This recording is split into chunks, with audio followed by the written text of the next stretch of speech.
apakah orang yang sudah meninggal bisa melihat keluarganya di dunia? Saya pernah mendengar orang yang sudah meninggal bisa melihat lagi keluarganya di dunia. Terima kasih. Pembahasan ini adalah pembahasan yang sudah pernah kita bahas, tapi tidak ada masalah untuk saya ulangi kembali. Allah Subhanahu wa taala menyebutkan sebuah ayat di dalam Al-Qur'anul Karim. Rabbirji'uni la'ali a'malu salihan fima tarak. Kalla innaha kalimatun huwa qailuha wa min wara'im barzakhun ila yaumi yub'atsun. Ya Rabbku, kembalikanlah aku ke dunia supaya aku bisa mengamalkan apa yang telah aku tinggalkan. Kata Allah apa? Kalla, sekali-kali kamu tidak akan dikembalikan ke dunia. Itu hanya sekedar omongan kalian saja. Dan di balik ini, kata Allah, akan ada hari kebangkitan. Iya. Nah, orang ini dia berdoa memohon kepada Allah untuk beramal saleh, untuk sholat, untuk puasa, untuk bertobat, untuk beristighfar. Diizinkan enggak oleh Allah? Untuk beribadah saja enggak diizinkan oleh Allah, apalagi cuma melihat ya kalian anu irmo tiban natihat. Punai jo bule le abang nih. Ini mau beribadah, mau beramal soleh. Kalla, kata Allah. Ini diantara dalil yang disebutkan oleh para ulama, orang yang telah meninggal itu tidak akan kembali ke dunia.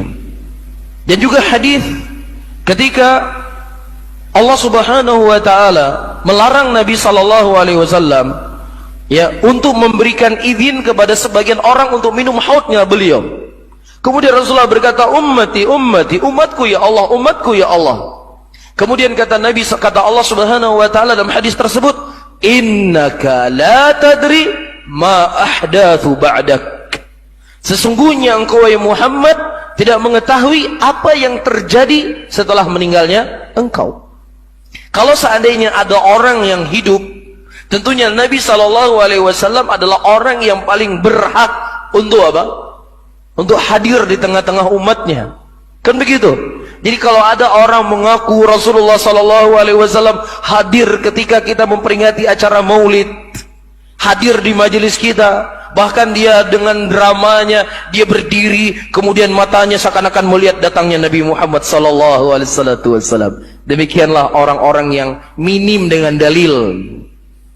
Ya, hanya cerita khurafat yang dia sebarkan di tengah umat Islam. Karena itu yang dia punya. Adapun Ahlus Sunnah, ya, enggak perlu cerita-cerita ini mereka ombarkan di tengah umat Islam, tapi yang mereka ajarkan umat Islam adalah apa yang datang dari Allah, apa yang datang dari Rasul. Ya, Nabi kita Nabi Muhammad sallallahu alaihi wasallam, hadisnya begitu jelas, innaka la tadri ma ahdatsu ba'dak. Sesungguhnya engkau tidak mengetahui apa yang terjadi setelah meninggalnya engkau. Nah, kalau seandainya ada Pak Ustadz bapak saya foto ada CCTV-nya, betul bapak saya. Ya, maka tentunya ayat Al-Quran itu lebih dikedepankan daripada ucapan kamu. Dan bisa saja itu syaitan yang menjelma mirip dengan bapakmu dan mirip dengan ibumu atau mirip dengan siapapun. Disebutkan dalam sebuah hadis, di antara kelebihan yang Allah berikan kepada Dajjal, yang dengannya Dajjal akan menyesatkan kebanyakan manusia di muka bumi ini, dia bisa menyerupai seseorang yang mirip dengan ibu dan bapaknya. Ya, kemudian orang yang mirip dengan ibu bapaknya tadi berkata, wahai anakku, sesungguhnya Tuhanmu, si Dajjal ini Tuhanmu, sembahlah dia. Jadi ini merupakan permainan syaitan para hadirin yang dimuliakan oleh Allah. Jadi hati-hati.